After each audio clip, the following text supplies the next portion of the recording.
ഞാൻ എപ്പോഴും 2 മുട്ട കഴിക്കലുണ്ട് കേട്ടോ. പുഴുങ്ങിയിട്ടാണ് എപ്പോഴും തിന്നല്. പക്ഷെ ഇന്ന് ഞാൻ ഓംലെറ്റ് ആക്കിയിട്ട് കഴിക്കുന്നത്.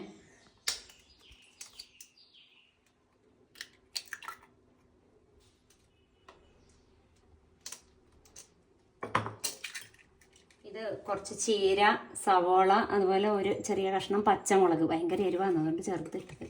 ഉപ്പ്, കുറച്ച് കുരുമുളകും ഇട്ടിട്ടൊന്ന് ബീറ്റ് ചെയ്തെടുക്കാം. കുറച്ച് വെള്ളം കൂടി ചേർക്കുന്നുണ്ട്.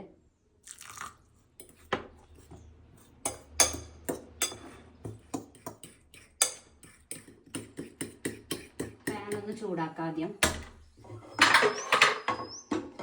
ചൂടായിട്ടുണ്ട്. ഒന്ന് എണ്ണ വയ്ക്കാം. ഞാനിതിലേക്ക് മുട്ട ഒഴിച്ചു കൊടുക്കാം.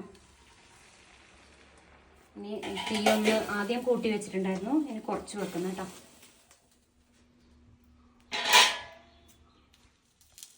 ഞാനിത് ഓഫ് ചെയ്തിട്ട് വേറൊരു പാനിലേക്ക് മറിച്ചിടും കേട്ടോ.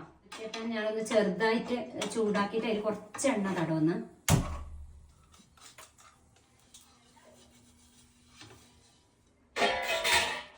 ചിലപ്പോൾ ഇത് പൊട്ടിക്കൂടായില്ല, അത് സാരില്ല, ഞാനല്ലേ കഴിക്കുന്നത്.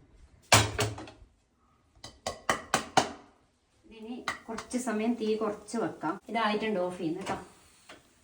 ഞാൻ കൂർക്ക കൊണ്ടുവന്നിട്ട് കുറേ ദിവസമായി. ഇന്ന് മെഴുക്ക് വറ്റിയാക്കിയതാണ്. ഞാൻ ഇതിന് മുമ്പ് ചെയ്തിട്ടില്ലേ, പുഴുങ്ങിയിട്ടാണ് എടുത്തത് കേട്ടോ. അതിൻ്റെ ഗുണമെല്ലാം പോവായിരിക്കും. പക്ഷേ ഇത് മുഴുവൻ തൊലി കളയണമെങ്കിൽ വൈകുന്നേരം വരെ നിൽക്കണ്ടേ.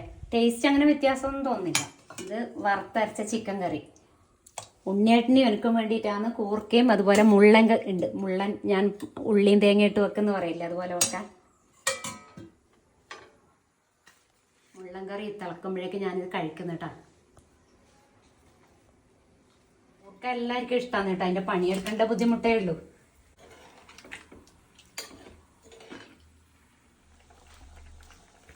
കറി റെഡി ആയിട്ടുണ്ട്.